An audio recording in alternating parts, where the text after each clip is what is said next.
यमुना तेरा वनचारी,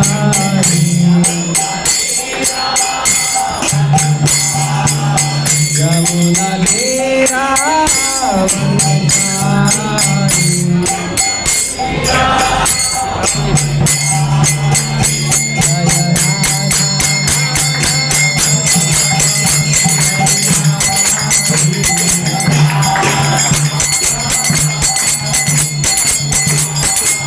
जयो राधा माधव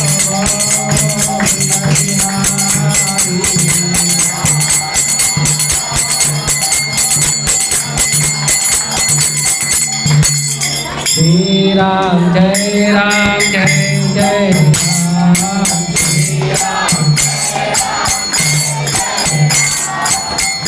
राम जय राम जय राम, श्री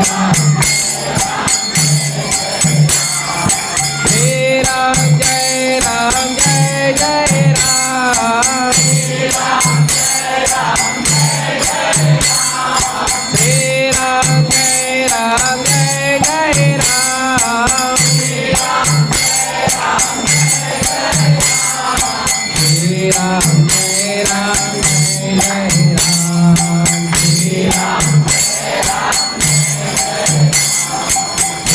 राम जय राम जय राम, श्री राम सीता राम लक्ष्मण हनुमान, सीता राम लक्ष्मण हनुमान, श्री राम जय राम, जोर से श्री राम जय राम, सीता राम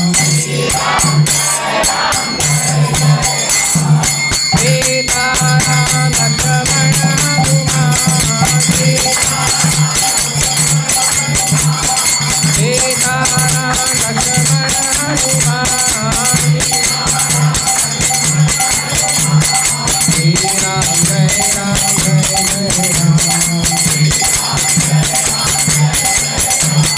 श्री राम जय राम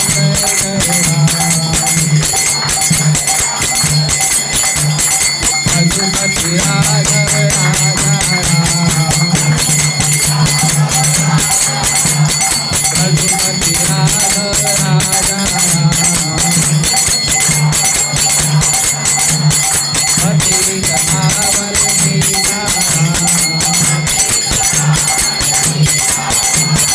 रघुपति राघव राजा राम,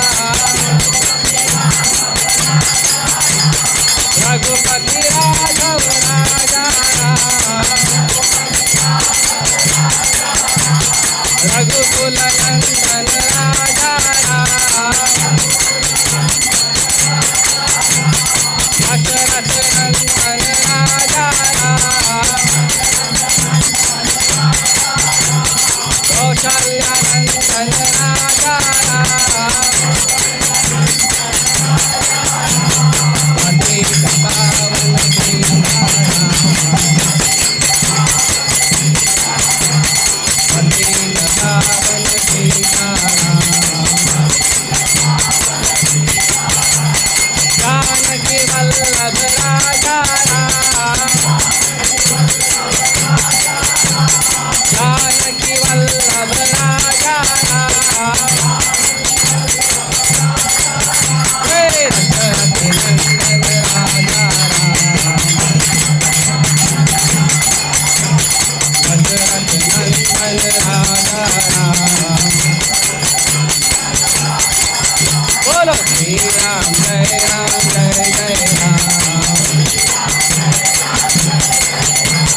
श्री राम जय राम, जय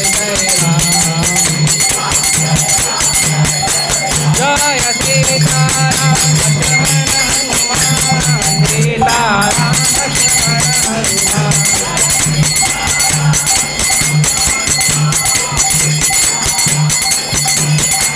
जय राधा भज कुंद राधा, भज कुंद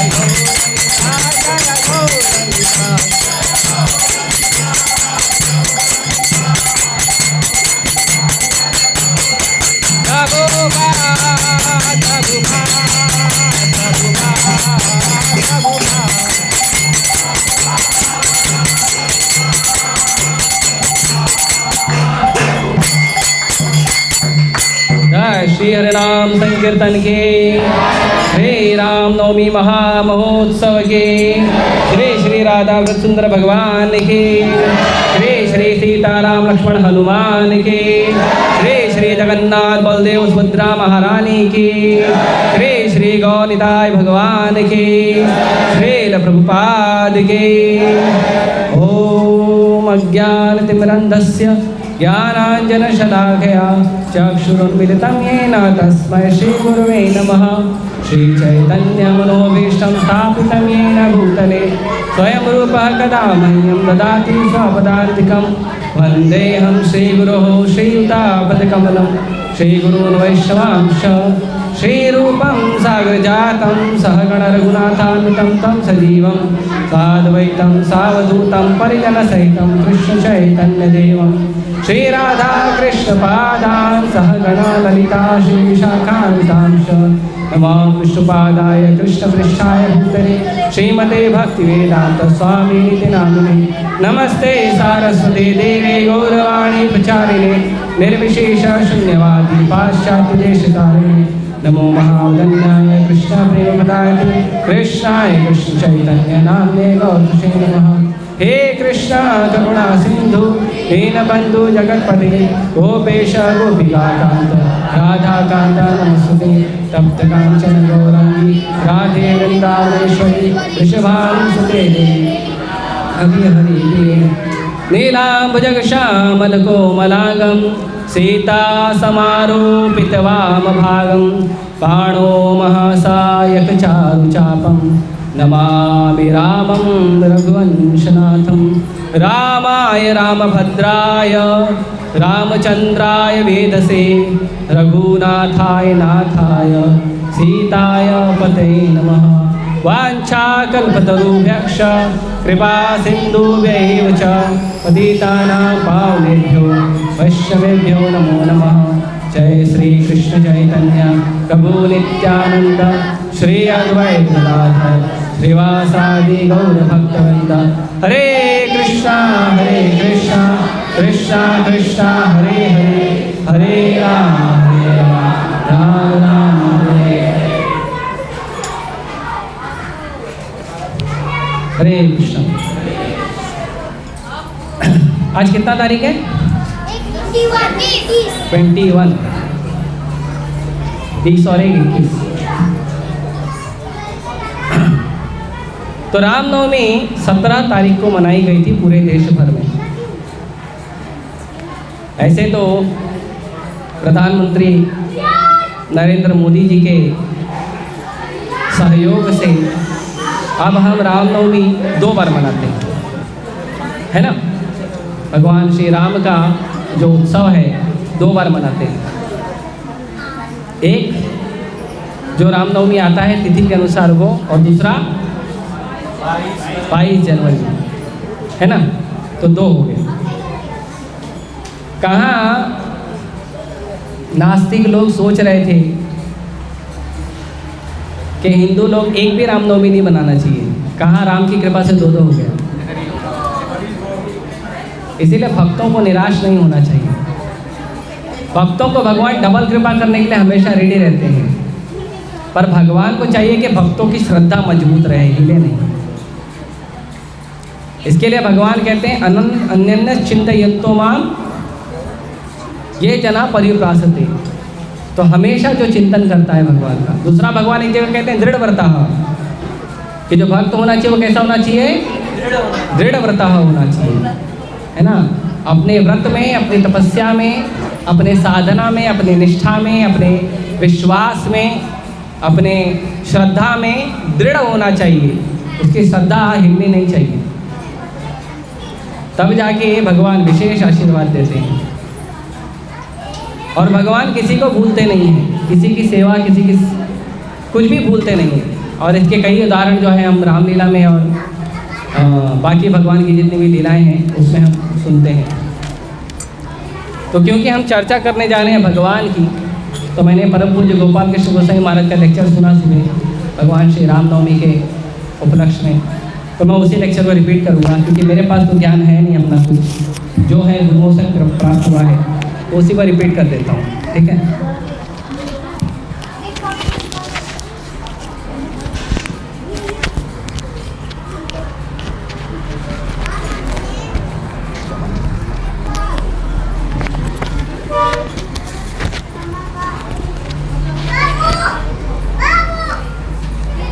भगवान किसे कहते हैं पहले ये जानना इम्पोर्टेंट है। भगवान राम हैं कि भगवान कृष्ण हैं कि भगवान चैतन्य महाप्रभु हैं कि और कोई भगवान है, शिव जी भगवान हैं ना गणेश जी भगवान हैं, नया अभी मार्केट में एक नए बाबा आए हैं वो भगवान है। कौन भगवान है पहले ये पता होना चाहिए। नहीं तो क्या होता है, हम भगवान राम का और कृष्ण का भजन तो करते हैं, फिर मार्केट में कोई नया बाबा आ जाता तो उसका भी भजन करते तो वो भी भगवान है। तो हमारी श्रद्धा जो है वो विचलित हो जाती है और हमारी श्रद्धा इतनी सस्ती हो गई है कि कोई बाबा आके कुछ चमत्कार दिखा दिया हम उसको भगवान समझने लगते हैं। आपको एक उदाहरण बताता हूँ प्रभुपाद जी का। तो प्रभुपाद जी 1974 प्रयाग में प्रभुपाद जी अपने शिष्यों के साथ गए थे और अब प्रभुपाद जी अपने शिष्यों को लेके गए थे। तो प्रभुपाद जी के जो शिष्य थे वो एकदम लंबे लंबे गोरे गोरे अमेरिका और यूरोप के बच्चे थे और इतने एकदम लंबे लंबे गोरे गोरे, उनका सिर जो है मुड़ा हुआ है और वैष्णव तिलक लगाए हैं और भगवा कपड़ा पहने हुए हैं, सन्यासी डंडा धारण किए हैं और जप माला लिए हुए हैं। ऐसे सुंदर एकदम दिव्य पुरुष लग रहे थे वो लोग। आप लोग देख लीजिए फोटो प्रभुपाद जी के शिष्यों का, ऐसे सुंदर दिव्य पुरुष लगते थे वो लोग। तो जितने लोग आए थे वहाँ पे कुंभ मेला में सब प्रभुपाद जी के शिष्यों को ही देखने लग गए।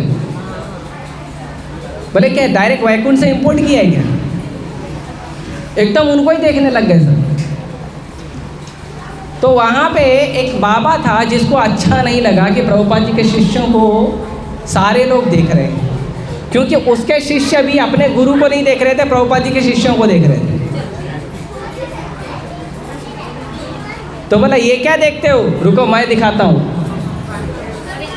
उसने क्या किया, उसने कोई मंत्र पढ़ा और गंगा के पानी के ऊपर चलने लगा और गंगा के पानी पे चल के उसने गंगा को पार कर लिया और उसने कहा ये सिद्धि है किसी के पास तो बताओ।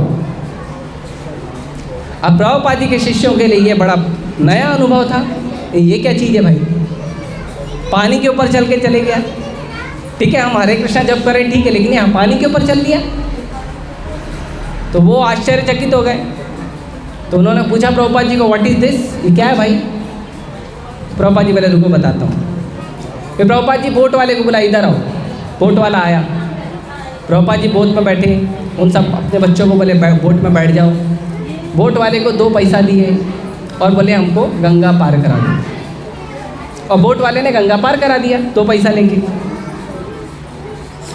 फिर प्रभुपाद जी ने कहा कि ये जो बहुमूल्य मूल्यवान जीवन है, इससे भगवान कृष्ण का, भगवान राम का हमें शरण प्राप्त हो सकता है। इस बहुमूल्य जीवन को उस व्यक्ति ने बर्बाद कर दिया सिर्फ पानी के ऊपर चलने के लिए।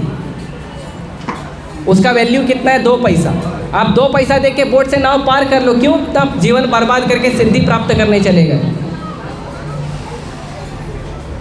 तो ये बहुमूल्य मनुष्य जीवन मिला है हमें भगवान राम के चरण कमलों में भक्ति प्राप्त करने के लिए। जादू टोना सीखने और जादू टोना करने वालों को फॉलो करने के लिए नहीं मिला है। तो इसीलिए भगवान कौन है ये बहुत महत्वपूर्ण है जानना।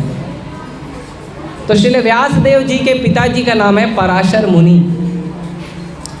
पराशर मुनि जो हैं उन्होंने भगवान की व्याख्या की है। ऐश्वर्यस्य समग्रस्य वीर्यस्य यशस्य ज्ञान वैराग्य यश्चैव षड्विधि भगवन्मना। कहते हैं कि जिस व्यक्ति में 6 गुण, 6 ऐश्वर्य अनलिमिटेड हो, अनलिमिटेड मतलब ऐसा नहीं है कि आप धनी हो तो कोई और आपसे ज़्यादा बड़ा धनी है, वो नहीं। चाहे मैं धनी हूँ, चाहे वो धनी है, चाहे संसार का सारा धनी है। सारा धन किसका है? सारा धन उसी व्यक्ति का होना चाहिए। जैसे आज के टाइम पे वर्ल्ड्स मोस्ट रिचेस्ट मैन कौन है? जो भी है, मेरे को नाम नहीं पता, मेरे टाइम पे बिल गेट्स था।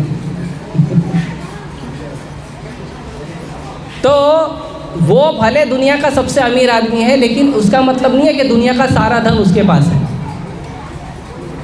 दुनिया में जितना धन है उन सभी धनियों में सबसे ज़्यादा धन उस व्यक्ति के पास है, लेकिन वो ये नहीं बोल सकता कि दुनिया का सारा धन मेरा है। बोल सकता है क्या? वो राम बोल सकते हैं, क्योंकि राम क्या है? लक्ष्मीपति, माधव। भगवान का नाम क्या है? माधव। माधव मतलब लक्ष्मीपति। तो जिसके पास सारे संसार का सारा धन हो, ये एक ऐश्वर्य हो गया, ये एक विभूति हो गई। दूसरी विभूति है जो सृष्टि का सबसे सुंदर व्यक्ति हो। सबसे सुंदर नहीं, सृष्टि में सारी सुंदरता जिस व्यक्ति से निकलती हो। सबसे सुंदर नहीं, ऐसे तो कोई बोलेगा ऐश्वर्या राय सबसे सुंदर है ना, अभी कोई हीरोइन होगी वो सबसे सुंदर है, कोई हीरो होएगा वो सबसे सुंदर है। सबसे सुंदर नहीं, पूरी सृष्टि की सुंदरता जिस व्यक्ति से निकलती है वो व्यक्ति सुंदर है, और वो है राम। एक उदाहरण बताता हूँ रामलीला का। तो जब भगवान लक्ष्मण जी ने शूर्पणखा की नाक काट दी थी, आप लोगों को याद है नाक काटा था शूर्पणखा का? क्यों काटा था पता है? पता है क्यों काटा था? वो काम कभी नहीं करना। नहीं तो लक्ष्मण जी अभी भी तैयार बैठे हैं। भगवान राम जो है, भगवान राम के भक्तों की प्रॉपर्टी है। गलती से हाथ नहीं डालने का, भक्ति से हाथ डालने का। गलती से डालेंगे तो लक्ष्मण जी खड़े हैं बाजू में, देख लो। सीताराम बाजू में लक्ष्मण, और लक्ष्मण जी के बाद आप बाद में पहुंचोगे, पहले हनुमान जी निपटा देंगे आप। तो इसके लिए क्या करना है? शूर्पणखा का भाव नहीं रखना चाहिए, है ना। राम चाहिए तो हनुमान जी, लक्ष्मण जी, सीता मैया के परमिशन से राम के पास जाना चाहिए, अपनी मर्जी से नहीं जाना चाहिए शूर्पणखा की तरफ। तो जब शूर्पणखा का नाक भगवान लक्ष्मण जी ने काट दिया तो शूर्पणखा गई दंडकारण्य वन में। रावण के दो भाई थे, खर और दूषण, और उनके पास 14,000 राक्षसों की आर्मी थी, सैनिक 14,000। और राम और लक्ष्मण दो लोग। और खर और दूषण के बारे में कहा जाता है कि इन्होंने अमृत खाली नहीं पिया था, बाकी ये दोनों रावण के इतने ही पावरफुल थे। ऐसे नहीं रावण अकेला पावरफुल, रावण के जैसे और भी बहुत सारे लोग पावरफुल थे। रावण है, अहिरावण है, महिरावण है, खर है, दूषण है, बहुत सारे लोग पावरफुल थे। तो रावण ज़्यादा पावरफुल क्यों हो गया? क्योंकि उसने अमृत पिया था बस, और ब्रह्मा जी का कुछ स्पेशल वरदान मिला था। ये दोनों आए, खर दूषण 14,000 आर्मी के साथ आए। जाके शूर्पणखा ने बोला कि देखो भाई, मेरा मेकअप ख़राब कर दिया। ठीक है, मेकअप तो दोबारा लगाते थे, चेहरा ही ख़राब कर दिया, है ना, तो कुछ करो।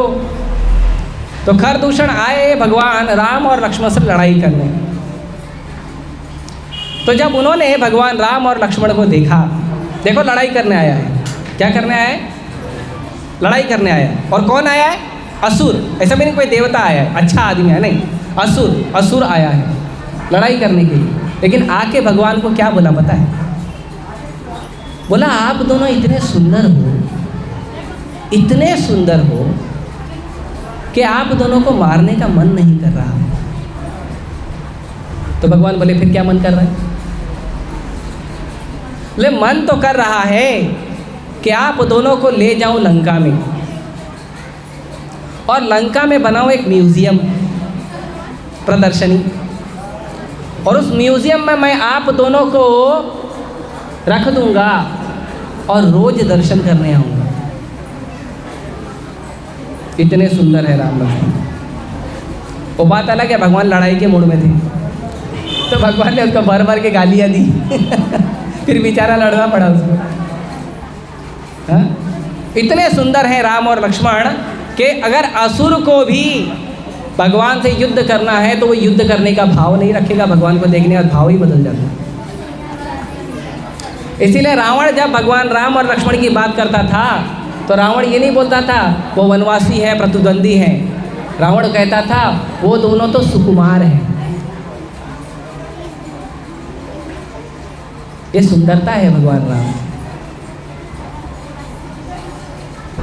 तो एक हो गया कि भगवान सबसे धनी है क्योंकि लक्ष्मी के पति हैं, सीता मैया साक्षात लक्ष्मी देवी हैं, लक्ष्मी के पति हैं। दूसरा, भगवान सबसे सुंदर है। तीसरा, भगवान सबसे शक्तिशाली है।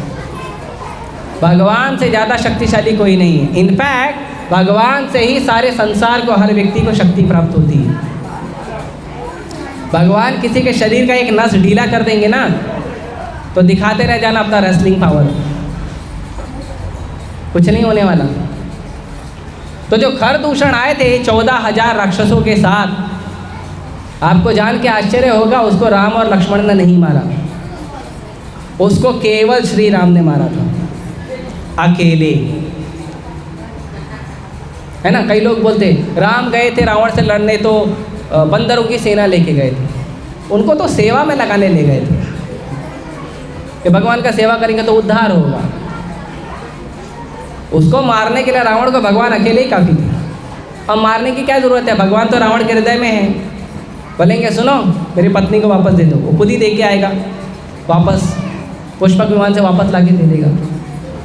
लेकिन भगवान इतने शक्तिशाली हैं, उन्होंने अपना शक्ति प्रदर्शन भी करके दिखाया। अकेले उन्होंने खर और दूषण और 14,000 राक्षसों को वध किया अकेले। तो लक्ष्मण जी कहाँ थे? भगवान राम ने कहा लक्ष्मण सीता को अंदर ले जाओ, इन लोग से मैं अकेले भिड़ूँ, अकेले लड़ाई करूँ। तो ये तीसरा वैभव है कि भगवान सबसे शक्तिशाली है। और एक वैभव है, कौन सा? बोलो। हाँ, भगवान सबसे ज़्यादा यशस्वी है, भगवान सबसे ज़्यादा फेमस है। राम का जो भक्ति करता है वो तो राम को जानता है, जो नहीं करता वो भी राम को जानता है। हर व्यक्ति राम को जानता है, जो नास्तिक है वो भी राम को जानते हैं, नहीं तो द्वेष किससे करेंगे? है ना, भक्त किसी से प्रेम करते हैं तो नास्तिक किसी से द्वेष भी तो करेंगे। तो द्वेष करने के लिए भी तो एक ही पर्सनालिटी है, राम, और कौन है? इसीलिए भगवान इतने फेमस हैं कि भगवान से लोग प्रेम भी करते हैं और जो प्रेम नहीं करना चाहते वे द्वेष भी करते हैं, लेकिन करते एक ही पर्सनालिटी थे, वो है राम। तो भगवान ऐसे हैं, मोस्ट फेमस पर्सनालिटी।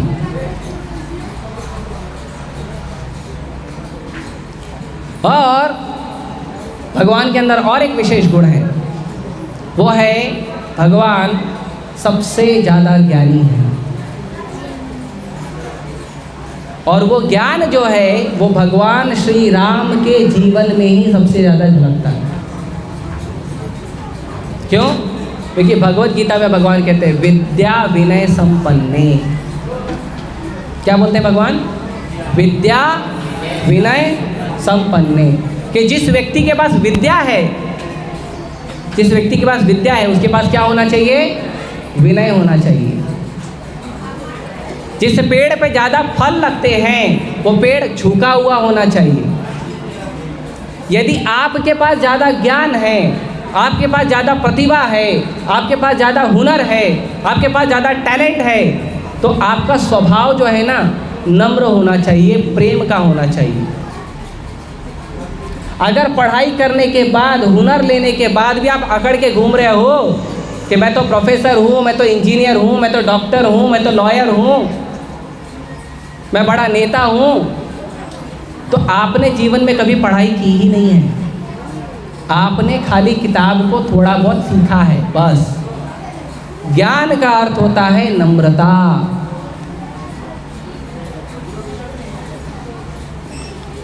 इसके लिए संस्कृत का एक श्लोक है, विद्या विनयेत शोभते। विद्या उसी को अच्छी लगती है जिसके पास विनय हो, जिसके पास नम्रता हो। और भगवान राम से ज़्यादा नम्रता किसके पास होगी? सबको गले लगा रहे हैं भगवान। जिनको वैष्णव कृपा करते हैं भगवान उसको गले लगा लेते हैं तुरंत। जिनको समाज अलग कर देता है कि आप हमारे समाज में मत रहिए, भगवान उसको गले लगा देते हैं। क्योंकि भेद जो है वो मनुष्य करता है, भगवान और भगवान के भक्त भेद नहीं करते, क्योंकि ये ज्ञानी है और सृष्टि का सारा ज्ञान भगवान से निकलता है। तो इसके लिए सारा ज्ञान जिसके पास है वो है राम।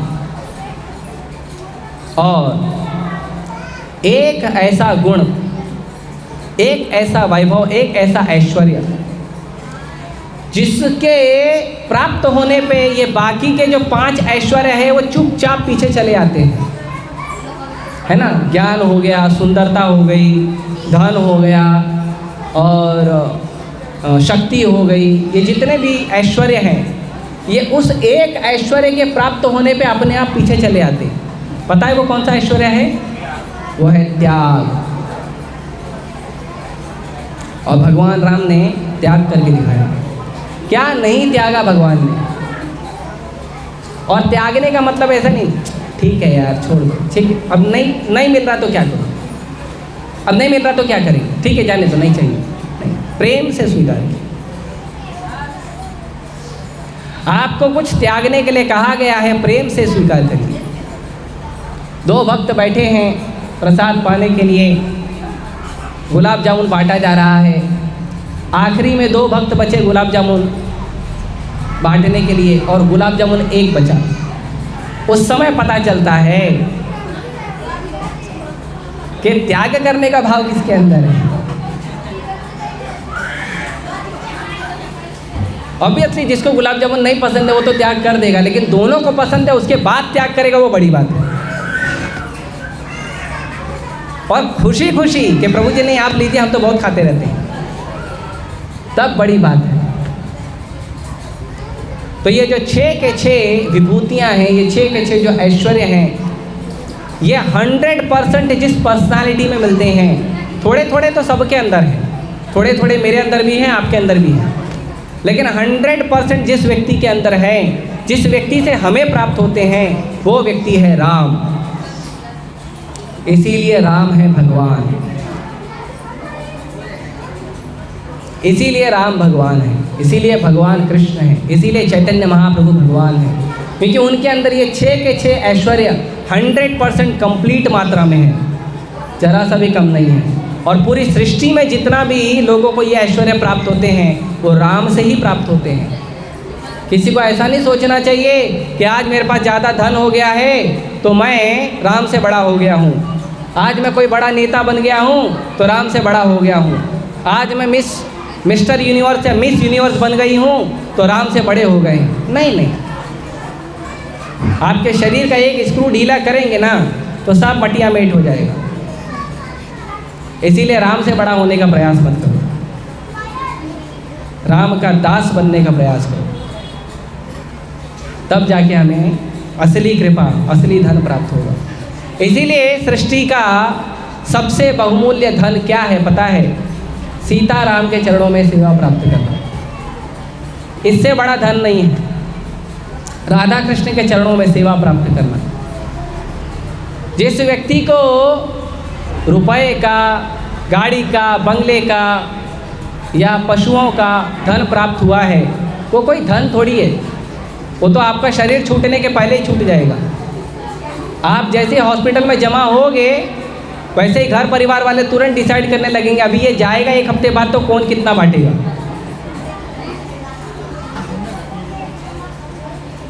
तो आपके शरीर छोड़ने के पहले आपको वो छोड़ना पड़ेगा। लेकिन राम और सीता का चरणों का जो धन है वो नित्य निरंतर बना रहेगा। यहाँ प्रैक्टिस करोगे, साकेत धाम में सेवा मिलेगी। ये ज़्यादा महत्वपूर्ण। तो थोड़ा हम रामलीला पर भी चर्चा करेंगे, ठीक है। ये तो था हमारा इंट्रोडक्शन कि भगवान कौन है। अब हम शुरू करते हैं रामलीला। तो आप सभी जानते हैं भगवान राम की तो बहुत सारी मधुर लीलाएं हैं। बाल लीला कम है, बाल कांड में कम लीला है क्योंकि शिंदा कांड है और बाकी अन्य लीलाएं हैं। तो शुरुआत जो है ज़्यादा महत्वपूर्ण रूप से शुरुआत होती है कि जब विश्वामित्र जी लेकर जाते हैं भगवान राम और लक्ष्मण को लेकर जाते हैं असुरों का वध करने के लिए, ताड़का का वध करने के लिए। तो विश्वामित्र जी लेकर जाते हैं, वहाँ ट्रेनिंग देते हैं और फिर वहाँ सीता मैया से विवाह होता है। तो विश्वामित्र जी लेकर जा रहे थे किस लिए लेकर जा रहे थे? असुर को मारने के लिए नहीं, वो तो साइड बिजनेस है, और मेन बिजनेस नहीं है भगवान का। भगवान का मेन बिजनेस है भक्तों से मिलना। तो भगवान गए, ताड़का का वध किए, लेकिन भगवान का जो विश्वामित्र जी का मेन काम था वो क्या था? सीता मैया से भगवान का विवाह कराना। तो भगवान का विवाह हुआ। उसके बाद कुछ समय के बाद महाराज दशरथ को ये विचार आया कि अब मुझे रिटायरमेंट लेना चाहिए। दरअसल वर्ण और आश्रम व्यवस्था के अनुसार किसी भी व्यक्ति को 50 साल की उम्र में रिटायरमेंट ले लेना चाहिए। 50 साल की उम्र से ज़्यादा उसको काम नहीं करना चाहिए, चाहे वो स्त्री हो चाहे वो पुरुष हो। ऐसा नहीं खाली पुरुषों के लिए, वेदों के सारे नियम पुरुषों के लिए नहीं बने हैं, स्त्रियों के लिए भी सेम नियम है। वर्णाश्रम में दोनों के लिए सेम नियम है। इसीलिए 50 की गिनती जब होती है पूरी, जब हम बोलते हैं 50, तो उसके बाद 50 और 1 कितना होता है? 51, 52।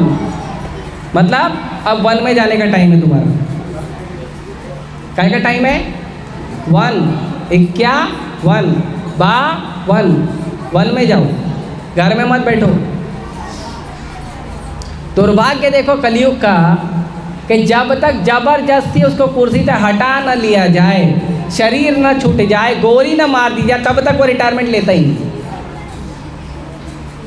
और सरकार ने एक नया स्कीम निकाला है, VRS, वॉलंटरी रिटायरमेंट सर्विस। तो उसमें क्या होता है, ये 40-45 में वॉलंटरी रिटायरमेंट ले लेते हैं कि हम अपने आप से रिटायरमेंट लिए, और फिर वापस घूम के उसी डिपार्टमेंट में वापस सेवा करने लगते हैं। पेंशन भी मिलती है, पगार भी मिलती है। कितना लालच है। रिटायरमेंट लिया ना, तो रिटायरमेंट लेना जरूरी है। और ये भगवान के पिता महाराज दशरथ करके दिखाए कि भाई रिटायरमेंट लेना चाहिए। तो भगवान के पिता महाराज दशरथ जो है जब रिटायरमेंट ले रहे थे, तो उस समय उन्होंने अपने पूरे मंत्रियों को बुलाया। ऐसी सुंदर सभा बैठी थी भक्तों की, और महाराज दशरथ ने पूछा कि मैं सोच रहा हूँ कि मैं सेवा निवृत्ति ले लूँ, रिटायरमेंट ले लूँ, आप लोग का क्या विचार है? तो किसी ने कुछ बोला ही नहीं। फिर महाराज दशरथ ने कहा कि मैं जो रिटायरमेंट ले रहा हूँ ना, तो मैं सोच रहा हूँ कि राजा जो है मेरे बाद राम को बनाया जाएगा। तो सब खुशी से तालियां बजाने लगे और खुश होकर हरि बोल बोलने लगे। तो महाराज दशरथ ने कहा कि क्या मैं इतना बुरा राजा हूँ? अरे एक आदमी ने तो बोला होता। महाराज कंटिन्यू करो। सब बोल रहे नहीं, राम ही चाहिए, क्योंकि राम को इतना प्रेम करते थे अयोध्यावासी। इसके लिए बहुत एक मधुर कीर्तन भी है, अयोध्यावासी राम, कि भगवान राम को अयोध्या के सब लोग बहुत प्रेम करते थे। अयोध्या की नगरी में यदि कोई प्रकाश का पुंज था तो वो थे श्री रामचंद्र, और कोई नहीं था। इतना प्रेम करते थे। जब दशरथ महाराज ने कहा कि क्या करना है, भगवान राम को राजा बनाना है, तुरंत सारे अयोध्यावासी खुश हो गए कि राम को राजा बनाएंगे। तो राम को राजा बनाने का बात हुआ, और फिर दशरथ महाराज, ये जो बात है ये मीटिंग है बहुत लेट हुआ था। फिर दशरथ महाराज सोचे मैं जाके अपनी एक एक रानियों को बता देता हूँ, और राम को भी बता दिए, राम और सीता को भी बता दिए कि कल तुम्हारा अभिषेक होगा, राज्याभिषेक। और उसके बाद बताते बताते जब वो गए माता कैकेयी के भवन में, तो माता कैकेयी अपने भवन में थी ही नहीं। माता कैकेयी कहाँ है? तो माता कैकेयी है कोप भवन में। अभी एक कोप भवन नाम की एक चीज़ होती है जो आपको पता रहनी चाहिए। आजकल क्या होता है, हमको गुस्सा आता है ना तो हम अपने घर के बर्तन वर्तन तोड़ने लगते हैं, देखा गया है। जो हाथ में रहता है उसी को पटक देते हैं। कोप भवन ऐसा होता था कि अगर आपको गुस्सा आया है तो अपने घर के बर्तन मत तोड़ो, एक घर अलग बनाया, एक भवन अलग बनाया जाता था जहाँ पे बर्तन तोड़ने के लिए ही रखे जाते थे। वहाँ पे जाओ, जितना जी करे बर्तन तोड़ो और गुस्सा शांत कर लो और फिर वापस घर में आओ, घर के बर्तन मत खराब करो। उसको बोलते हैं कोप भवन। कोप मतलब जो गुस्सा होता है। तो गुस्सा निकालने के लिए एक अलग रूम बनाया जाता था। इधर अपने रूम बनाने से फुर्सत नहीं है, गुस्से वाला रूम कैसे बनाएंगे? इसीलिए अपने घर में ही तोड़ फोड़ करते हैं। और बर्तन नहीं मिला तो जो आदमी सामने रहता उसी को तोड़ना शुरू कर देते हैं। आदमी बच्चा जो भी है। तो माता कैकेयी कोप भवन में थी। तो पूछा क्या हुआ, तो नहीं, माता कैकेयी दुखी है। तो बातचीत हुआ। माता कैकेयी ने क्या कहा कि मुझे 2 वरदान चाहिए। जो 2 वरदान उन्होंने पहले ही प्रॉमिस किया था महाराज दशरथ ने। युद्ध के समय माता कैकेयी ने महाराज दशरथ की सहायता की थी।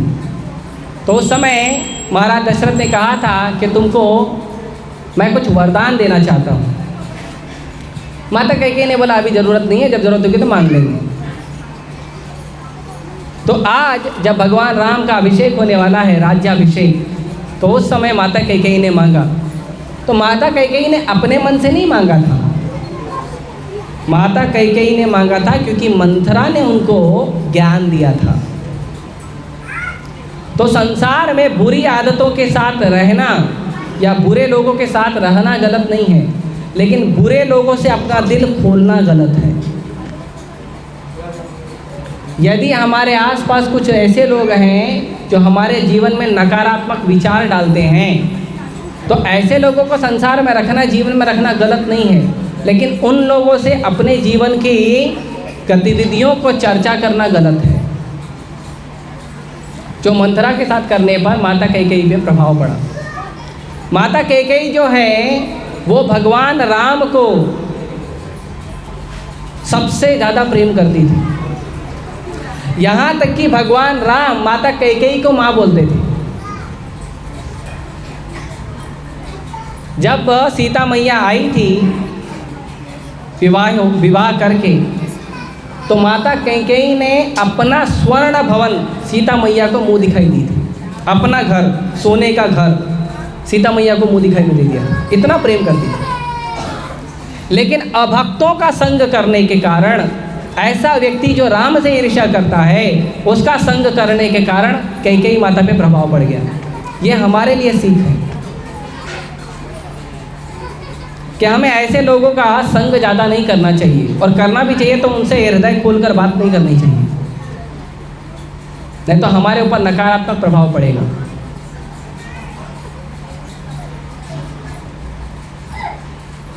तो दशरथ महाराज जब सुने कि भरत को राजा बनाया जाएगा, तो बोले कोई बात नहीं, राम नहीं तो भरत सही, दोनों बच्चे हमारे। और चारों भाइयों में इतना प्यार था कि टेंशन ही नहीं था किसी चीज़ का। तो बोले कोई बात नहीं। माता कैकेयी बोली नहीं, ऐसे नहीं चलेगा। भरत राजा बनेगा लेकिन राम घर में नहीं रहेगा। राम जाएगा 14 साल के लिए जंगल में। अभी राम का वियोग जो है वो भरत महाराज को सहन नहीं हो रहा था। पहले ही भरत महाराज थोड़े दिन का वियोग सह चुके थे, विश्वामित्र मुनि जब लेकर गए थे। वापस 14 साल का, तो दशरथ महाराज को सहन नहीं हुआ। तो दशरथ महाराज उस समय बहुत उल्टा सीधा बोले थे माता कैकेयी को, और भरत और शत्रुघ्न घर में नहीं थे, वो गए थे अपने मामा के यहाँ। राम और लक्ष्मण घर में थे और माता सीता घर में थी। तो कैकेयी माता ने कहा कि बुलाओ राम को और उसको बोलो अभी उसको वन में जाना है। अभी सुनो कैसा लगेगा, पूरे पृथ्वी के चक्रवर्ती सम्राट का आपको पोजीशन दिया जा रहा है। अभी 1 घंटा पहले इन्फॉर्मेशन दिया कि आपको पूरे पृथ्वी का चक्रवर्ती सम्राट बनाया जाएगा। और 1 घंटे बाद आपको बोला जाए कि आपको सम्राट बनाना तो छोड़ दो, आपको 14 साल के लिए जंगल में जाना पड़ेगा, कैसा लगेगा? कैसा लगेगा? वो छोड़ो, चलो बहुत छोटा एग्जाम्पल लेता हूँ। आपका रिजल्ट आया, जो भी है, एसएससी का, 12वीं का, ग्रेजुएशन का, आपका रिजल्ट आया। आपने एक बार लॉगिन किया, आपको दिखा you are pass first rank. फिर साइट में कुछ गड़बड़ हो गया, फिर दोबारा लॉगिन किया, फिर आया यू आर फेल। ऐसा लगेगा?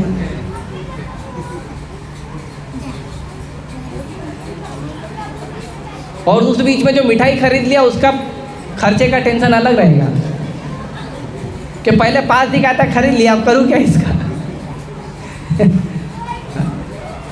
दुख लगेगा ना। भगवान राम को बोला गया कि आपका राज्याभिषेक होगा सुबह 4 बजे, उपवास करना शुरू कर दीजिए। और थोड़े समय के बाद राम को बुला के बोला कि मैंने ऐसा एक गलती में वचन दे दिया था और उस वचन के कारण तुमको 14 साल के लिए वनवास जाना पड़ेगा,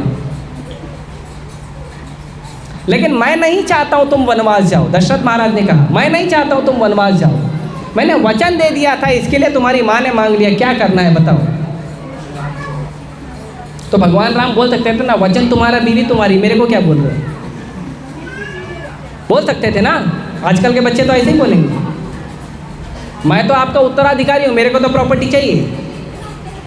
बोल सकते थे ना। भगवान राम ने कहा नहीं, आपने जो कहा है मैं उस आज्ञा का पालन करूँगा। आप हमारे पिता हैं और कैकेयी हमारी माँ है। अगर हमारी माँ की इच्छा है मैं वन में जाऊँ तो इससे अच्छा क्या है? इसीलिए भगवान श्री राम ने उसको प्रेम से स्वीकार किया। इसे कहते हैं त्याग। त्याग स्वीकार करना होता है।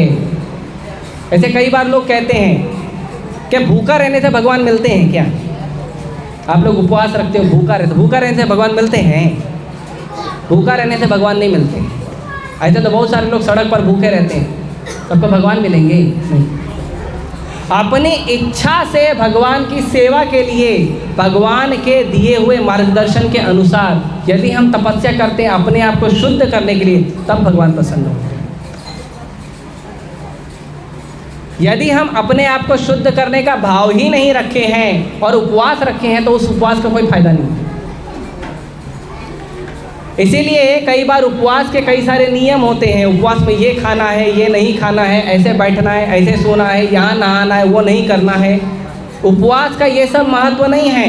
उपवास का महत्व है भगवान का ज़्यादा से ज़्यादा नाम जप करना। हरे कृष्णा कृष्णा कृष्णा हरे हरे, हरे राम राम राम हरे हरे। ये उपवास का महत्व है। और भगवान का कीर्तन करना, गुणगान करना, ये उपवास का महत्व है। उपवास का महत्व नहीं है कि आप उपवास किया है तो क्या करें। अब देखो शरीर में कमजोरी आ रही, ठीक है हम रोज़ 8 घंटा सोते हैं, आज 12 घंटा सोएंगे, काम कुछ करेंगे नहीं। उससे अच्छा आप अनाज खाइए और हरे कृष्ण मंत्र जप करिए, वो ज़्यादा अच्छा उपवास है।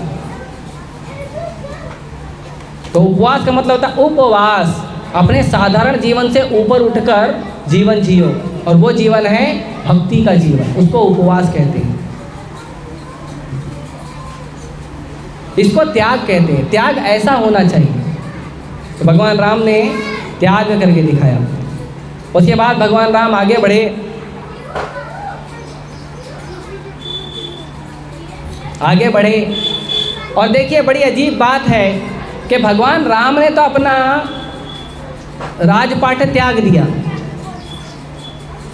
तो अगर किसी आदमी ने अपना राजपाट त्याग दिया है तो उसको जो कहीं जाएगा, कहीं जीतेगा, कुछ प्रॉपर्टी मिलेगी तो ले लेगा ना। चलो अपने घर में नहीं मिला, बाहर तो जीत के लिया हूँ, बाहर तो मेरा हुआ है ना। तो भगवान राम गए थे किष्किंधा नगरी में। किष्किंधा नगरी में उनकी जो भेंट हुई वो हनुमान जी से हुई, हनुमान जी और सुग्रीव जी से। सुग्रीव जी का सहयोग करने के लिए भगवान श्री राम जी ने बाली का वध किया।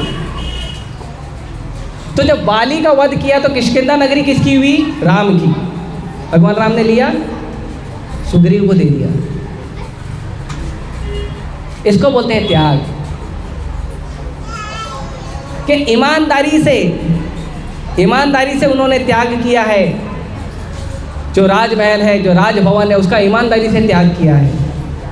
नाम के लिए नहीं, चलो ठीक है अयोध्या में तो त्याग कर दिया ना, अभी किष्किंधा का राजा बन जाता। आगे जाके जब रावण का वध करते हैं तो भी भगवान ने लंका नगरी को स्वीकार नहीं किया। किसको दिया? विभीषण को दिया। रखे नहीं अपने पास। ऐसा आदर्श होना चाहिए।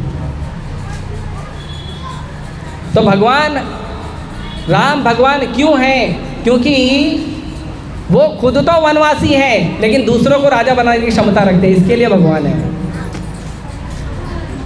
राम खुद वनवासी हैं लेकिन सुग्रीव को राजा बना रहे हैं, विभीषण को राजा बना रहे हैं। ऐसा कोई व्यक्ति है क्या? इसीलिए राम भगवान है कि खुद तो किंकर हैं लेकिन दूसरों को राजा बनाने की क्षमता रखते हैं। तो भगवान राम के साथ लक्ष्मण जी गए, माता सीता गई। लक्ष्मण जी भगवान राम का वियोग नहीं सह पाते थे, वो हमेशा भगवान राम के साथ ही रहते थे। यहाँ तक कि लक्ष्मण जी भगवान राम का इतना सेवा करते थे कि विवाह करने के बाद माता सीता को भगवान राम का सेवा का मौका ही नहीं मिलता था। लक्ष्मण जी इतना सेवा करते थे कि सीता मैया को अपने पति के सेवा का मौका ही नहीं मिलता था। सारा सेवा लक्ष्मण जी पहले ही कर देते थे, बचपन से कर रहे थे। ऐसा प्रेम था दोनों में। आज तो आप 2 खिलौना लेके आओ तो 2 खिलौना भले 2 लोगों के लिए ले आए हो, लेकिन फिर भी दोनों में झगड़ा होता है। क्योंकि ये जो ज्ञान है रामायण का, महाभारत का, भक्ति का, ये ज्ञान हम घर में नहीं दे रहे हैं। घर में हम दे देते हैं मोबाइल, टीवी, मूवी, ये दे देते हैं। तो आजकल के मोबाइल में, टीवी में, मूवी में क्या दिखाया जाता है? झगड़ा।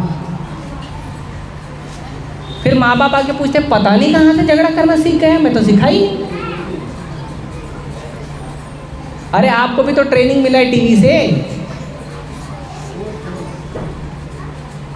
किसी भी व्यक्ति को यदि अपने जीवन में झगड़ा कम करना है तो मैं अभी इसी समय 50% आपके लाइफ का झगड़ा कम हो जाएगा, गारंटी, 100% गारंटी है। और एक ही दिन में कम हो जाएगा। ऐसा नहीं उसके लिए बड़ी तपस्या करनी पड़ेगी, एक ही दिन में कम हो जाएगा 50%, इमीडिएट 50% डिस्काउंट झगड़े का। पता है उसके लिए क्या करना है? सीरियल देखना, मूवी देखना बंद कर दीजिए, तुरंत खत्म हो जाएगा। और अगर आप अच्छे विचार वाले हो तो 90% खत्म हो जाएगा। थोड़ा बहुत जो मन का विचलन है उतना ही रहेगा। क्योंकि जितना ट्रेनिंग हमारे समाज में आ रहा है ना, ये मूवी, जो इंस्टाग्राम के रील्स हैं, जो सीरियल्स हैं, उससे आ रहा है। यही सिखाते हैं कि माँ और बेटी में लड़ाई कैसी होनी चाहिए, भाई भाई में लड़ाई कैसा होना चाहिए, सास बहू में लड़ाई कैसे होनी चाहिए, 2 दोस्तों में लड़ाई कैसी होनी चाहिए, एक लड़की 2 लड़के के लिए कैसे लड़ाई करती है, एक लड़का 2 लड़की के लिए कैसे लड़ाई करता है। ये सब उसी से आता है। पहले हमारे पास जो माँ होती थी ना, पूरे साल के लिए माँ होती थी। अब हम माँ को माँ कहने के लिए मदर्स डे का इंतज़ार करते हैं ताकि 2 मिनट का सेल्फी लेके इंटरनेट पे डाल सकें। इसीलिए रामायण से सीखिए, महाभारत से सीखिए। महाभारत जो पढ़ेगा ना, उसके घर में महाभारत खत्म हो जाएगा। लेकिन लोग महाभारत करना पसंद करते, पढ़ना पसंद नहीं करते। बड़ी अजीब बात है।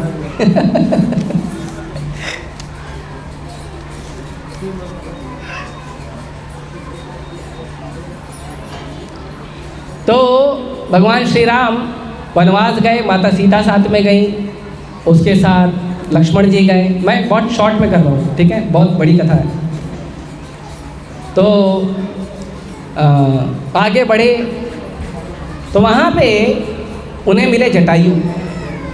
अब देखिए, जटायु जी ने प्राण त्याग किया और महाराज दशरथ ने प्राण त्याग किया। दोनों ने प्राण त्याग किया और दोनों ने राम के वियोग में ही प्राण त्याग किया। लेकिन जटायु जी भगवान राम का सेवा करते हुए प्राण त्याग किए। तो दशरथ जी भगवान राम से प्रेम है इसीलिए प्राण त्याग किए, लेकिन उनको मुखाग्नि जो है भगवान राम के हाथों से नहीं मिली, क्योंकि भगवान तो चले गए थे 14 साल के लिए। अभी 14 साल के लिए थोड़ी रखा जाएगा पार्थिव शरीर को। लेकिन जो जटायु है भगवान राम की सेवा कर रहे थे, रावण से युद्ध कर रहे थे। तो रावण से युद्ध करते समय जटायु जी ने जब शरीर त्यागा और भगवान को इन्फॉर्मेशन देने के लिए उन्होंने अपने प्राण को रोक कर रखा था कि रावण किस दिशा में गया है माता सीता को लेकर। तो जब जटायु जी ने प्राण त्याग किया तो वो भगवान श्री राम के गोद में प्राण त्याग किया उन्होंने, और जटायु जी का अंतिम संस्कार भगवान श्री राम ने किया। तो भगवान की सेवा भी बहुत महत्वपूर्ण है। भगवान का नाम जप करना, भगवान का स्मरण करना अच्छा है, लेकिन सेवा भी तो करना चाहिए। अभी इतने सारे भक्त आए हैं रामनवमी का उत्सव मनाने, आपके बैठने की जगह, यहाँ पर साफ सफाई, ये जो श्रृंगार किया गया है मंदिर का, फिर अभिषेक की व्यवस्था की गई है, फिर प्रसाद बनाया गया है, फिर आप जैसे भक्त लोग आ रहे हैं, मैंने आज देखा सबके लिए वेलकम ड्रिंक रखा गया है ना, पीने के लिए ठंडा पानी मीठा वाला वो रखा गया है। तो ये व्यवस्था करने के लिए किसी ने तो सेवा की होगी। ये सब राम की सेवा है, और यहाँ बैठकर सुनना राम की कथा वो भी सेवा है। तो इसीलिए हम जो भगवान का नाम जप करते हैं, वो नाम जप में क्या होता है, जो भक्त नाम जप कर रहे हैं साथ में कथा सुन रहे हैं, दो में से एक काम करिए, या तो नाम जप करिए या तो कथा सुनिए, ठीक है, दोनों मत करिए, दोनों अपराध जाएगा। तो जो भक्त नाम जप करते हैं, तो नाम जप करने का अर्थ क्या है, प्रभुपाद जी बताते हैं कि हरे कृष्ण महामंत्र का अर्थ है कि हे राधा रानी और हे भगवान कृष्ण, मुझे आप अपनी सेवा में लगाइए।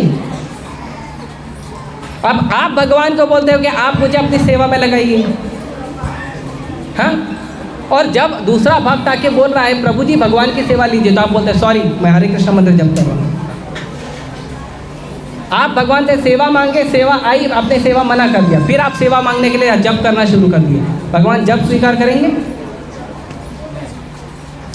इसीलिए प्रभुपाद जी ने कहा है मिनिमम 16 माला करिए, मिनिमम 16 माला करिए, सेवा करिए, और उसके बाद समय एक्स्ट्रा बचता है तो जप करिए, उसके लिए मनाही नहीं है। लेकिन अपना मिनिमम राउंड करने के बाद सेवा पर भी ध्यान देना चाहिए। केवल जप नहीं करना है। प्रभुपाद जी बताते हैं 2 प्रकार के भक्त होते हैं, एक होते हैं भजनानंदी, एक होते हैं गोष्ठ्यानंदी। भजनानंदी मतलब जो केवल अपने भजन में ध्यान देते हैं कि मैं भजन करूंगा और भगवान के धाम जाऊंगा, और दूसरे होते हैं गोष्ठ्यानंदी जो भगवान की कथा कीर्तन करने के लिए, प्रचार करने के लिए मेहनत करते हैं। प्रभुपाद जी कहते हैं कि जो गोष्ठ्यानंदी है भगवान उससे ज़्यादा प्रसन्न होते हैं कि वो भगवान के नाम का प्रचार कर रहा है। आप नाम जप करें वो अच्छा है, लेकिन उसके साथ साथ भगवान के नाम के प्रचार में जो व्यक्ति प्रयास कर रहा है उसका सहयोग करना ज़्यादा महत्वपूर्ण है। इसके लिए भगवान भगवद गीता के 18 अध्याय के 68 नंबर श्लोक में कहते हैं कि जो व्यक्ति मेरे इस गुह्य ज्ञान का प्रचार करता है वो व्यक्ति से ज़्यादा प्रिय मुझे न कोई है न कोई हुआ है। तो नाम जप करना है हमें अपनी शुद्धता के लिए, सेवा करनी है हमें अपनी शुद्धता के लिए, तो दोनों जरूरी है। केवल जप करना जरूरी नहीं है, या केवल सेवा कर रहे हैं जप छोड़ दिया वो भी जरूरी नहीं है, दोनों करना है। हाँ, तो जटायु जी ही भगवान का सेवा करते हुए शरीर त्याग किए, और सेवा करते हुए शरीर त्याग करके भगवान श्री राम के द्वारा उनका अंतिम संस्कार हुआ। उसके बाद रावण लेके गए सीता को हर के लेके गए।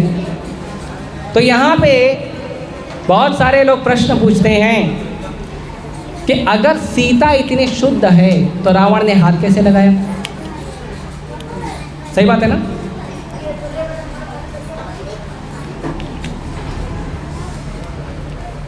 सीता शुद्ध है तो रावण ने हाथ कैसे लगाया? क्योंकि सती में तो इतनी शक्ति होती है कि सती को अगर कोई पर पुरुष हाथ लगा दे तो पर पुरुष जल के राख हो जाता है। और सीता मैया से ज़्यादा सती कोई है ही नहीं सृष्टि में। तो चैतन्य महाप्रभु एक बार दक्षिण भारत की यात्रा कर रहे थे। तो चैतन्य महाप्रभु को एक ब्राह्मण ने बोला कि हमारे घर में आइए और प्रसाद लीजिए। महाप्रभु चले गए। जब महाप्रभु उनके घर पे गए तो उन्होंने बोला था 12 बजे आ जाना, घर में प्रसाद रहेंगे, आपके लिए बढ़िया अरेंजमेंट करके प्रसाद होगा। जब महाप्रभु उनके घर पे गए तो क्या हुआ पता है? वो ब्राह्मण बैठ के दुखी बैठा था। वो ब्राह्मण दुखी बैठा था घर में, और कुछ कुकिंग हुआ ही नहीं था, कुछ प्रसाद बना ही नहीं था। भगवान गए, भगवान बोले अरे आपने मेरे को इनविटेशन दिया था प्रसाद का, क्या हुआ उसका? तो ब्राह्मण कहता है देखिए लक्ष्मण गए हैं अभी लकड़ी लेने के लिए। लक्ष्मण लकड़ी लेके आएंगे, फिर सब्जी लेके आएंगे, फिर यहाँ पे सीता मैया कुकिंग करेगी, फिर राम को भोग लगेगा, उसके बाद आपको प्रसाद मिलेगा। तो महाप्रभु देखकर दंग रह गए कि भगवान की लीला में इनका स्मरण इतना गहरा है कि अभी भी ये भगवान की लीला में ही है। तो महाप्रभु ने कहा ठीक है लक्ष्मण जी कब आएंगे? बोले गए। फिर महाप्रभु बैठे थे, ठीक है अभी लक्ष्मण जी आएंगे, उनके लीला के अनुसार बनाएंगे तो खिलाएंगे। कुछ समय के बाद वो ब्राह्मण रोने लगे। क्या हुआ? तो उन्होंने कहा कि इस दुष्ट रावण को मैं छोड़ूंगा नहीं, इसने कैसे मेरी माँ को हाथ लगाया, और ये हाथ लगा कैसे सकता है? मेरी माँ जो है लक्ष्मी है, साक्षात लक्ष्मी को एक असुर कैसे हाथ लगा सकता है? ये जल के राख क्यों नहीं हो गया? तो महाप्रभु ने उसको समझाया, देखो जिस सीता को रावण ने हाथ लगाया था वो माता सीता नहीं थी, वो छाया सीता थी, वेदवती, वो छाया सीता थी। माता सीता को तो अग्निलोक में भगवान राम के आदेश पर निवास कर रही थी। रावण की मृत्यु के लिए वेदवती माता ने कसम खाई थी, वो सीता बन के आई थी। तो ब्राह्मण को ये बात पे विश्वास नहीं हुआ। फिर महाप्रभु आगे गए, आगे जाके महाप्रभु ने जो कुछ ब्राह्मण लोग कूर्म पुराण से पढ़ रहे थे जिसमें ये वर्णन था कि माता सीता जो है वो अग्निलोक में गई थी और रावण जो है वेदवती नाम की छाया सीता को लेके गया था। तो वो श्लोक महाप्रभु खुद लिख कर लाए, उस ब्राह्मण को प्रमाण दिखाए, शास्त्र प्रमाण कि देखो ये प्रमाण है। फिर उस ब्राह्मण ने कुकिंग किया, फिर भगवान को खिलाया। तो हमें भी ये चीज़ स्वीकार करना चाहिए कि कभी कोई व्यक्ति आकर हमको कोई ज्ञान देता है ना, तो उसको पूछने का कौन से शास्त्र से बोल रहे हो। टीवी से, सीरियल से, कहीं मूवी बन गई है, कहीं व्हाट्सएप यूनिवर्सिटी पे कोई मैसेज आ गया है, उसको पढ़कर बात नहीं करना चाहिए। आपको जो बात करना है शास्त्रों को पढ़कर बात करिए। और हम इस्कॉन वाले तो ऐसे ही, जो बोलना है शास्त्रों से बोलो, यहाँ वहाँ का बात हम सुनते नहीं। तो इस तरह से माता सीता जो है, यहाँ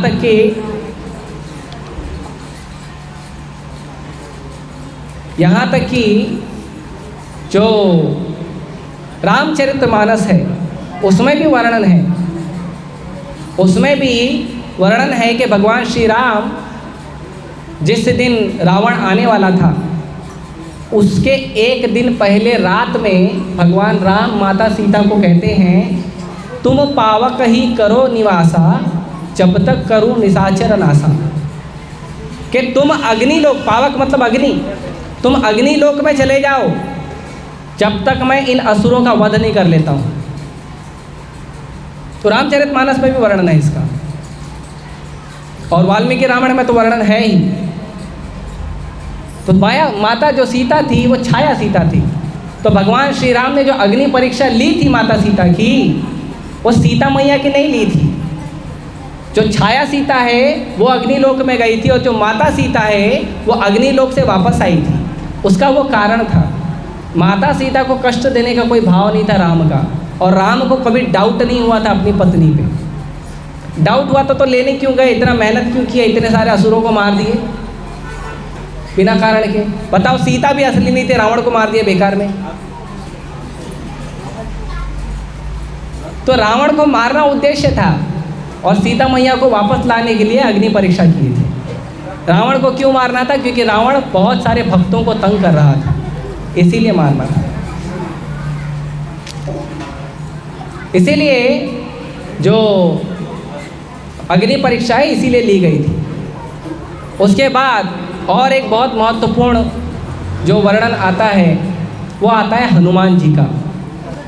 तो हनुमान जी ने एक छलांग में 800 मील इतना लंबा समुद्र लांग लिए थे। कितना?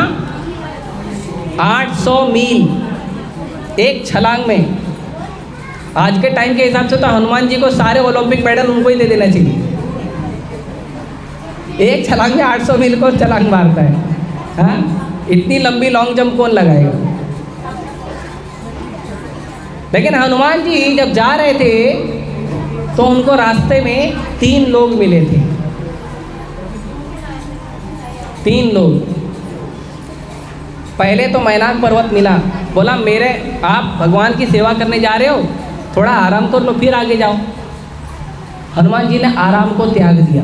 इससे भक्तों को सीखना चाहिए कि जब भगवान की सेवा का भाव हो उस समय आराम करने का कंजूसी नहीं करना चाहिए।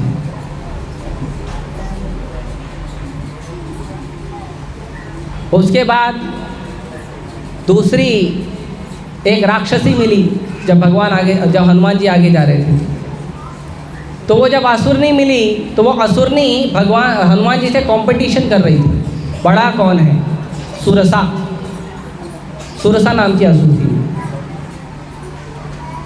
तो वो कंपटीशन कर रही थी। हनुमान जी को बोली मैं तुमसे बड़ी होकर तुमको खा जाऊंगी। तो हनुमान जी जितने बड़े होते थे सुरसा उससे डबल हो जाती थी। फिर जितने बड़े हुए फिर उसकी डबल। तो हनुमान जी ने क्या किया पता है? सबसे छोटे हो गए मच्छर के इतना, उसके मुंह में घुसे बाहर निकल गए। बोले हो गया काम पूरा।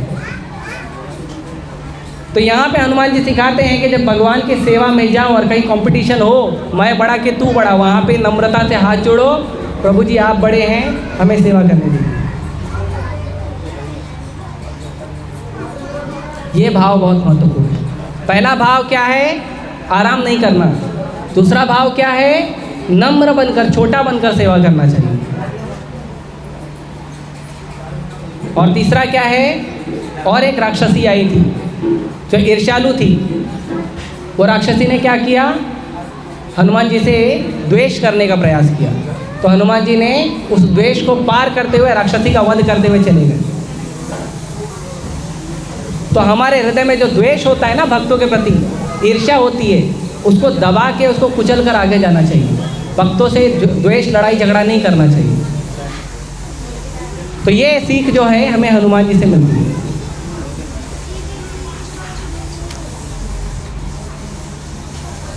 तो ऐसे तो कई इसका वर्णन ज़्यादा है, लेकिन मैं थोड़े में समाप्त करता हूँ क्योंकि समय हो रहा है अभिषेक का।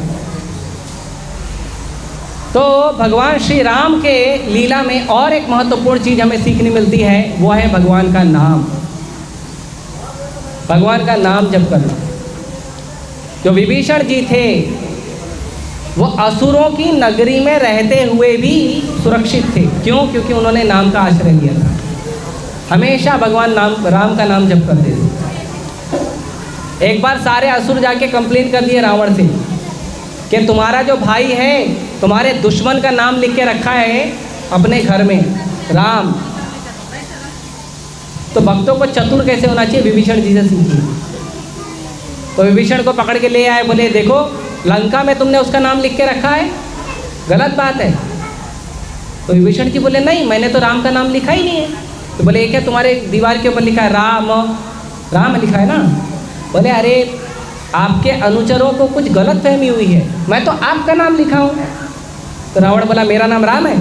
बोले नहीं, देखो रा से रावण और म से मंदोदरी, तो भैया और भाभी, तो मैंने तुम दोनों का ही तो नाम लिखा हूँ। रावण खुश हो गया। तो भक्तों को ऐसा चतुर होना चाहिए। और दूसरा, कलयुग में यदि कोई आश्रय है, भगवान को यदि आप सच में प्राप्त करना चाहते हैं तो भगवान के नाम का जप करिए। भागवतम कहता है कलेर दोष निधे राजन अस्ति ही एको महान गुण कीर्तनाद एव कृष्णस्य मुक्त संग परम व्रजे। कि कलयुग जो है वो समुंदर है, किसका पता है? दोषों का। लेकिन इसके अंदर एक महान गुण है, वो है भगवान का नाम जप करने का। हरे कृष्णा कृष्णा कृष्णा हरे हरे, हरे राम राम राम हरे हरे। भगवान का नाम जप करने का सबसे महान गुण है, जो हमें सभी दोषों से मुक्त करके परम धाम को, वैकुंठ लोक को ले जाएगा। तो हमें नाम जप करना चाहिए। और आखिरी में हम सुनते हैं कि भगवान श्री राम जब निवास कर रहे थे अयोध्यापुरी में, तो अयोध्यापुरी में जब भगवान राम थे तो हालांकि युग चल रहा था, त्रेता युग, लेकिन वहाँ पे आनंद लोगों को सत्य युग का मिल रहा था। वहाँ पे किसी व्यक्ति का मृत्यु अपने आप नहीं होता था, वो व्यक्ति खुद डिसाइड करता था कब मरना है। मैं इस लेक्चर में सुन रहा था, गुरु महाराज कह रहे थे कि अगर आज लोगों को मौका दे दिया जाए कि आप खुद डिसाइड करो कब मरना है, तो शमशान घाट सब खाली पड़े रहेंगे, कोई जाएगा ही नहीं मरने के लिए। हाँ? लेकिन उस समय लोग खुद से स्वीकार करते थे। तो खुद कोई किसी को मन का तकलीफ नहीं, धन का तकलीफ नहीं, कोई कष्ट नहीं होता था और आनंद रहता था। अयोध्यापुरी की जो सड़कें हैं, वो सड़कों पे सुगंधित पानी से रोज छिड़काव करके सफाई होती थी। अभी तो म्यूनसिपैलिटी का थोड़ा पानी देता तो बड़ी बात है। तो इतना सुंदर और मधुर वातावरण था। क्यों? क्योंकि वहाँ राम थे। तो अभी राम फिर से आए हैं अवधपुरी में, फिर से रामराज आएगा या रामराज आ चुका है। और रामराज का सबसे आसान तरीका है, हर व्यक्ति को राम का भक्ति करने के लिए लगाइए, खुद भी भक्ति करिए और राम के भक्ति का प्रचार करिए। ठीक है? तो आज बहुत बड़ा विशेष उत्सव है। हमारे मंदिर के जो अध्यक्ष हैं सचिपुत्र गौर प्रभु, उनके मार्गदर्शन से जो मैंने थोड़ा सा चर्चा करने का प्रयास किया है, तो उसके लिए मैं आप सभी का आभारी हूँ और आप सभी को धन्यवाद करता हूँ कि आप इतने बड़ी संख्या में आए हैं और भगवान श्री राम का गुणगान सुन रहे हैं। ठीक है? तो आप सभी का विशेष धन्यवाद। भगवान श्री रामचंद्र के, श्री श्री सीताराम लक्ष्मण हनुमान के, रेल प्रभुपाद के। हरे कृष्णा।